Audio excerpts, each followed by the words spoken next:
Critical point. ఈ week లో జరిగిన హైలైట్స్ గురించి మనము ఇప్పుడు రాజకీయ విశ్లేషకులు కృష్ణాంజనేయులు గారిని అడిగి తెలుసుకుందాం. సార్ నమస్తే. నమస్తే శోభన గారు.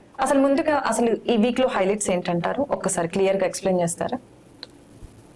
ఈ వారం రాజకీయ పరిణామాల్లో కొంత రసోత్తరమైనటువంటి ఘట్టం స్టార్ట్ అయిందని అనుకోవచ్చు. ఎందుకు అని అంటే ఎన్నికల ఫలితాలు వచ్చి నెలన్నర అవుతుంది. ఈ నెలన్నర కాలంలో అటు అధికార ఇటు ప్రతిపక్ష పార్టీల మధ్య అసలైనటువంటి రాజకీయ వాడి వేడి మాటల దాడి ఇప్పుడే ప్రారంభమైంది.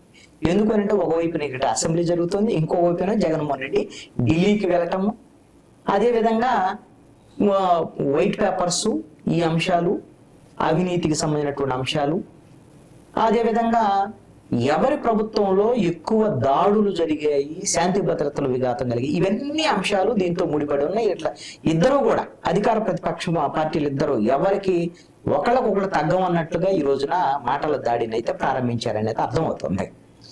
సార్ అలాగే ఇప్పుడు చూస్తే అసెంబ్లీ సమావేశాలు అయితే అవుతున్నాయి. సో దాంట్లో అసలు చర్చించుకున్న అంశాల గురించి ఒక్కసారి చెప్తారా? ఈ అసెంబ్లీ సమావేశాలు కీలకంగా బడ్జెట్ కోసం అనుకున్నారు వాస్తవంగా అయితే. అవును. ఇప్పుడు బడ్జెట్ ప్రవేశపెట్టాలంటే ఓట్ ఆన్ అకౌంట్ బడ్జెట్ కు సంబంధించి గత ప్రభుత్వం ప్రవేశపెట్టింది. దానికి ఈ జూలై నెలాఖరు ముగియబోతుంది. అయితే ఇప్పుడు ఓట్ ఆన్ అకౌంట్ బడ్జెట్ వైపు నుంచి వెళ్తే కొన్ని ఇబ్బందులు వస్తాయి అనేటువంటి దాని మీద బడ్జెట్ కు సంబంధించి పూర్తిగా ఓట్ ఆన్ అకౌంట్ అనేటువంటిది ఆ బడ్జెట్ ని ఇంకొక 4 నెలల పాటు కొనసాగించాలని నిర్ణయించుకున్నారు. కానీ ఈ బడ్జెట్ సమావేశాలను అధికార పక్షం పూర్తి స్థాయిలో ఉపయోగించుకున్నది. ఒకటి ఏంటంటే ల్యాండ్ టైటిలింగ్ యాక్ట్ రద్దుకు సంబంధించినటువంటి అంశం నిర్ణయం తీసుకున్న నేపథ్యంలో ఈ అసెంబ్లీలో ల్యాండ్ టైటిలింగ్ యాక్ట్ కు సంబంధించినటువంటి నష్టాలు ఏమిటి, ప్రజలకు అనేటువంటి ఇబ్బందిని వివరించేటువంటి ప్రయత్నం చేశారు. రెండో అంశం ఏంటంటే వైట్ పేపర్స్ రిలీజ్ చేసినటువంటి పరిస్థితి ఉంది. ఎక్సైజ్ గత ప్రభుత్వ హయాంలో జరిగినటువంటి 30,000 కోట్ల రూపాయలకు సంబంధించినటువంటి కుంభకోణం జరిగింది. ఢిల్లీని తలదనేటువంటి లిక్కర్ స్కామ్ ఇది. దీంట్లో ఎట్టి పరిస్థితుల్లో కూడా జగన్మోహన్ రెడ్డి, మంత్రులు, వీళ్ళందరూ కూడా నిందితులు ఉంటే వీళ్ళని అరెస్ట్ చేయాలనేటువంటి విధంగా దాని మీద కీలకమైనటువంటి కామెంట్స్ ఇచ్చేశారు. రెండో అంశం ఏంటి అంటే ఒకవైపున జగన్మోహన్ రెడ్డి ఢిల్లీలో తల చేస్తున్నటువంటి నేపథ్యంలో ఇక్కడ ఆంధ్రప్రదేశ్లో శాంతి భద్రతలు, అదేవిధంగా గంజాయి అనేటువంటి అంశం మీద ఒక వైట్ పేపర్ రిలీజ్ చేసి దాని మీద డిస్కషన్ చేశారు. ఏంటి అని అంటే ఒక 5 సంవత్సరాల పాటు వైఎస్ఆర్ కాంగ్రెస్ పార్టీ ప్రభుత్వ హయాంలో జరిగినటువంటి అక్రమాలు, అన్యాయాలు ఇవన్నిటిని వివరించడంతో పాటుగా గంజాయి ఆంధ్రప్రదేశ్ గా మార్చారు అనేటువంటి దాని మీద అంటే ఒక రకమైనటువంటి ఢిల్లీ జగన్మోహన్ రెడ్డి దానికి ఇది కౌంటర్ లాగా తీసుకొచ్చినటువంటి ప్రయత్నం అయితే చేశారు. అదే క్రమంలో ఇప్పుడు ఈ అసెంబ్లీ సమావేశాలు జగన్మోహన్ రెడ్డి ఒక విజ్ఞప్తి చేస్తున్నాడు. ఆయన గతంలో చేసినటువంటి విజ్ఞప్తి మళ్ళీ ఒకసారి స్పీకర్ కి మాకు ప్రతిపక్ష హోదా ఇవ్వండి, ప్రతిపక్ష హోదా ఇస్తే వైఎస్ఆర్ కాంగ్రెస్ పార్టీకి మేము అసెంబ్లీకి వస్తామనేటువంటి విధంగా దాని మీద ఒక నిర్ణయం తీసుకోవడానికి అయితే స్పీకర్ ఏమి నిర్ణయం తీసుకోవాలి. దీని మీద ఏం చేశాడు జగన్మోహన్ రెడ్డి, ఆయన హైకోర్టుకి వెళ్ళినటువంటి పరిస్థితి. అంటే మీరు వచ్చి కూర్చొని మాట్లాడండి అని అంటున్నారు కదా, ప్రతిపక్ష హోదాలో వచ్చి కూర్చొని మాట్లాడండి అని అంటూనే ఉన్నారు కదా. ఇప్పుడు ప్రతిపక్షం అని అంటే అధికారంలో ఉన్నటువంటి 3 పార్టీలు తెలుగుదేశం, జనసేన, బీజేపీ కూడా అసెంబ్లీలో ఉన్నాయి. వైఎస్ఆర్ కాంగ్రెస్ పార్టీ ఒకటేగా ప్రతిపక్షం. అంటే ప్రతిపక్ష హోదా ఇస్తేనే ప్రతిపక్షం కాదు కదా, 11 మంది వాళ్ళు వచ్చి మాట్లాడారు. కానీ జగన్మోహన్ రెడ్డి కావాలని అడుగుతుంది ఏంటంటే నాకు ప్రతిపక్ష హోదా కావాలి, అది ఇస్తే వస్తా అన్నట్లుగా, లేదంటే ఇవ్వలేదని అందుకే రావట్లేదని చెప్పడానికి. అందుకని జగన్మోహన్ రెడ్డి అయితే అసెంబ్లీ సమావేశాలకి ఇప్పుడు గవర్నర్ ప్రసంగం రోజున వెళ్ళాడు. వెళ్ళి బయట మమ్మల్ని రానివ్వట్లేదు లోపలికి అనేటువంటి విధంగా ప్లకార్డ్స్ తో గొడవ చేయటం, ఆ తర్వాత పోలీస్ అధికారుల మీద ఘర్షణ పడటం, ఇవన్నీ చూస్తే ఎలా ఉన్నది అంటే 2012 నుంచి 19 వరకు అప్పుడు అధికారంలో లేనప్పుడు ఉన్నటువంటి జగన్మోహన్ రెడ్డి మళ్ళీ ఒకసారి చూసినట్టు అనిపించింది. ఆ రోజు ఒక్కరోజు అలా వెళ్ళారు, అసెంబ్లీకి బయటకు వచ్చేసాడు, తర్వాత ఢిల్లీ వెళ్ళిపోయినటువంటి పరిస్థితి. కాబట్టి అసెంబ్లీకి అయితే పూర్తి స్థాయిలో జగన్మోహన్ రెడ్డి అసెంబ్లీలో కూర్చునేటువంటి పరిస్థితి అయితే ఇప్పుడు లేదు ఈ అసెంబ్లీ సమావేశాల్లో. అధికార పక్షం మాత్రం గత ప్రభుత్వం మీద బాగా మాటల దాడి అయితే చేసిందని అనుకోవచ్చు. ఓకే, ఇప్పుడు జగన్ మీద నింద మోపడానికి గంజాయి ఆంధ్రప్రదేశ్ గా చేశారని అయితే అంటున్నారు ఇప్పుడు ప్రస్తుత ప్రభుత్వం. మరి కూటమి ప్రభుత్వం అధికారంలోకి వచ్చేటప్పుడు కూడా 100 రోజులలో గంజాయిని నిర్మూలిస్తామని సవాల్ చేశారు. అసలు అది ఎక్కడి వరకు ఇంప్లిమెంట్ చేశారంటారు? దాని మీద ఆంధ్రప్రదేశ్ హోంమంత్రి వంగలపూడి అనిత ఒక క్లారిటీ ఇచ్చారు.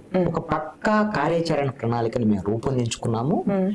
పోలీసు శాఖ, అదే విధంగా ఎక్సైజు, అదేవిధంగా ఇతర ఆయా ప్రాంతాల్లో ఉండే ఏఓబి, ఇతర ప్రాంతాలకు సంబంధించిన ఆ ఏరియాల్లో ఉండేటువంటి అటవీ శాఖ, తర్వాత రెవెన్యూ వీళ్ళందరినీ కలుపుకొని గంజాయి నిర్మూలన కోసం కీలకమైనటువంటి చర్యలు తీసుకుంటున్నాం. ప్రధానంగా ఏమిటంటే ఇప్పటి వరకు గంజాయి ఎవరైతే చిన్నగా సప్లై చేస్తారో వాళ్ళు చిన్న వాళ్ళ మీద కేసులు పెట్టడం ఇలాంటివి జరుగుతున్నాయి. అలా కాకుండా అసలు దీని వెనక ఎవరున్నారు? ఈ గంజాయి మాదక ద్రవ్యాల రవాణా వెనుకున్నటువంటి పెద్ద బిగ్ ఫిషెస్ ని మేము పట్టుకునేటువంటి ప్రయత్నం చేస్తున్నాము. ఫలితాలు ఖచ్చితంగా వస్తాయని చెప్తున్నారు. కాబట్టి మంచి ఫలితాల కోసం ఆశిద్దాం. ఓకే సార్, అలాగనే జగన్ అయితే ఢిల్లీలో జంతర్ మంతర్ దగ్గర ధర్నా చేయడం జరిగింది. సో ఈ ధర్నా సక్సెస్ అయింది అని చెప్పేసి ఆయన చెప్పడం జరిగింది. నిజంగా ఈ ధర్నా ఎక్కడి వరకు సక్సెస్ అయిందంటారు? మాజీ ముఖ్యమంత్రి వైఎస్ జగన్మోహన్ రెడ్డి ఢిల్లీలో ధర్నా చేయటము, ఆ ధర్నాకి సమాజ్వాదీ పార్టీ నేత అఖిలేష్ యాదవ్, శివసేన నుంచి, అదేవిధంగా ఏఐడిఎంకే నుంచి, ఐయుఎంఎల్ నుంచి వీళ్ళందరూ మద్దతు రావటం అనేటువంటిది ఢిల్లీలో ఆంధ్రప్రదేశ్కు సంబంధించినటువంటి అంశాలని జాతీయ స్థాయిలో ఒక చర్చకు పెట్టడంలో జగన్మోహన్ రెడ్డి సక్సెస్ అయినట్లే, దాంట్లో ఎటువంటి సందేహం లేదు. అయితే జగన్మోహన్ రెడ్డి ఎక్కడ ఫెయిల్ అయ్యాడు అంటే, జగన్మోహన్ రెడ్డికి కేంద్రంలో బీజేపీ పెద్దలతో మంచి సంబంధాలు ఉన్నాయి, బీజేపీ వాళ్ళు ఇప్పుడు కూడా సహకరించేదానికి అవకాశం ఉంది అని అందరూ అనుకుంటున్నటువంటి ఆ మాట. కానీ జగన్మోహన్ రెడ్డి అడిగితే ప్రధానమంత్రి నరేంద్ర మోడీ అపాయింట్మెంట్ ఇవ్వలేదు, కేంద్ర హోంమంత్రి అపాయింట్మెంట్ ఇవ్వలేదు, కేంద్ర ప్రభుత్వం అసలు రెస్పాండ్ అవ్వలేదు, పట్టించుకోలేదు. ఏం రాష్ట్రపతి పాలన పెట్టాలి అని అంటే రాష్ట్రపతి పాలన పెట్టేది ఎవరు? కేంద్ర ప్రభుత్వం కదా, వాళ్ళే రెస్పాండ్ అవ్వలేదు కదా. దీన్ని బట్టి ఈ విషయంలో రాజకీయంగా ఇప్పుడు ఎన్డీఏకి సంబంధించినటువంటి విషయంలో ఈయన మద్దతు ఇస్తూ వస్తున్నాడు. ఎవరికి? ఇప్పుడు ప్రభుత్వానికి కూడా. మొన్న ఓం బిర్లా కూడా మద్దతు ఇచ్చారు కదా స్పీకర్ కి. ఇప్పుడు ఈయనకు మద్దతు ఇచ్చినటువంటి వాళ్ళు ఎవరు ధర్నాకి? ఇండియా కూటమిలో వాళ్ళు. కాబట్టి ఇప్పుడు జగన్మోహన్ రెడ్డి ధర్నా అనేటువంటిది అధికార ఎన్డీఏతో ఇతర సత్సంబంధాలు లేవు అనేటువంటిది ఒక క్లారిఫికేషన్. రెండో అంశం ఏంది? కొత్త అంశం తెర మీదకి ఏమొచ్చింది?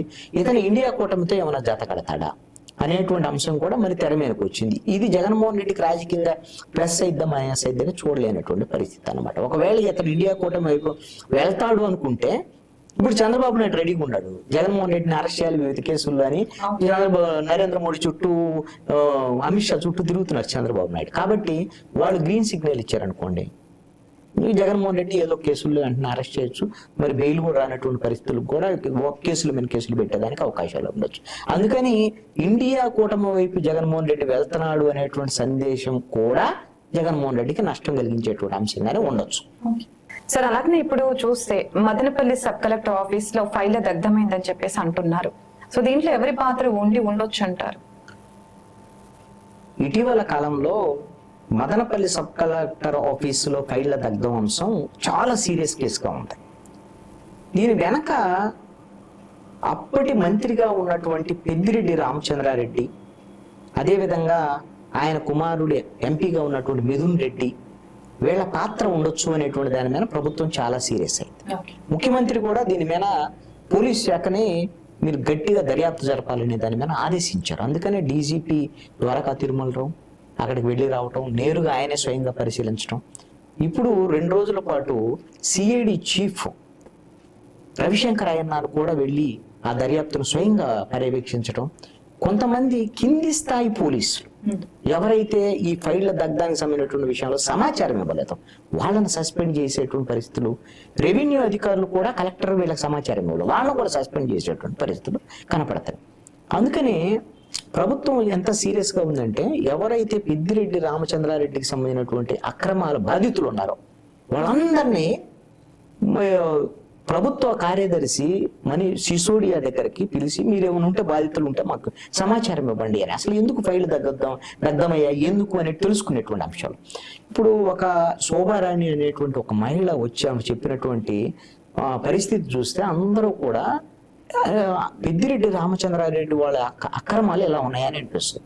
వాళ్ళ 5.5 ఎకరాల భూమిని ఆక్రమించడమే కాకుండా అక్కడ వెళ్ళి బాధ వెళ్ళగొట్టుకోవటానికి వెళ్తే ఎవరైతే పెద్దిరెడ్డి రామచంద్రారెడ్డికి సంబంధించినటువంటి వాళ్ళ అనుచరులు ఉన్నారో ఆవిడ తాళిబొట్టు కూడా తెంపేసినటువంటి పరిస్థితిని ఆవిడ అప్పటి నుంచి పసుపు కొమ్ము కట్టుకొని తిరుగుతున్నటువంటి పరిస్థితిని ఆమె చూపించి మీడియా ముందు ఆవిడ తీవ్రమైనటువంటి ఆవేదన వ్యక్తం చేసింది.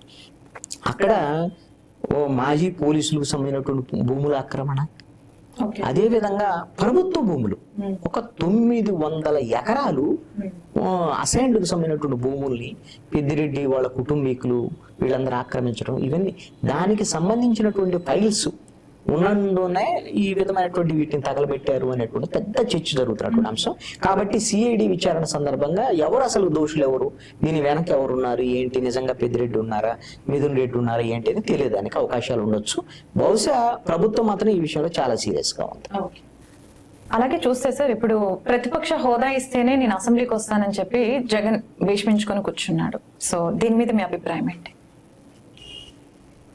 ప్రతిపక్ష హోదా కోసం మాజీ ముఖ్యమంత్రి జగన్మోహన్ రెడ్డి గట్టిగానే పట్టుబడుతున్నాడు. టెక్నికల్ గా చూసినప్పుడు అసెంబ్లీలో ఉన్నటువంటి సీట్లలో అంటే 175 స్థానాల్లో 10% స్థానాలు వస్తే మాత్రమే జగన్మోహన్ రెడ్డికి ప్రతిపక్ష హోదా వస్తుంది. అంటే 18 మంది ఉండాలి, ఉన్న 11 మంది. ఇలాంటి పరిస్థితుల్లో శాసనసభ స్పీకర్ ఆయన పత్రుడు ఒక లేఖ రాశాడు. మరి వాళ్ళు ఆయన రెస్పాండ్ అవ్వడానికి వాళ్ళు టెక్నిక్ అసలు వాళ్ళు ఎందుకు ఇస్తారు? అధికార పక్షం ఈయనకు ప్రతిపక్ష హోదా ఇస్తాము, నేను కావాలని వచ్చి మా మీద విమర్శలు చేస్తుంటే మేము అంగీకరిస్తాం, ఆహ్వానిస్తాం వాళ్ళు చెప్పరు కదా. అందుకు అధికార పక్షం అంగీకరించట్లా. అందుకని ఇప్పుడు ఆయన హైకోర్టును ఆశ్రయించినటువంటి పరిస్థితి ఉంది. హైకోర్టు కూడా దాని మీద ఈ రోజున విచారణకు సంబంధించినటువంటి అంశంలో కూడా ప్రభుత్వం ఏం చెప్పింది అంటే దీని మీద మేము అసలు టెక్నికల్ గా ఏమున్నాయి, చట్టంలో ఏముంది ఏంటి అనేటువంటి దాని మీద మేము వివరిస్తాం. అసలు ఈ విధమైనటువంటి దాంట్లో అసలు 10% అసెంబ్లీ స్థానాల్లో అభ్యర్థులు లేకుండా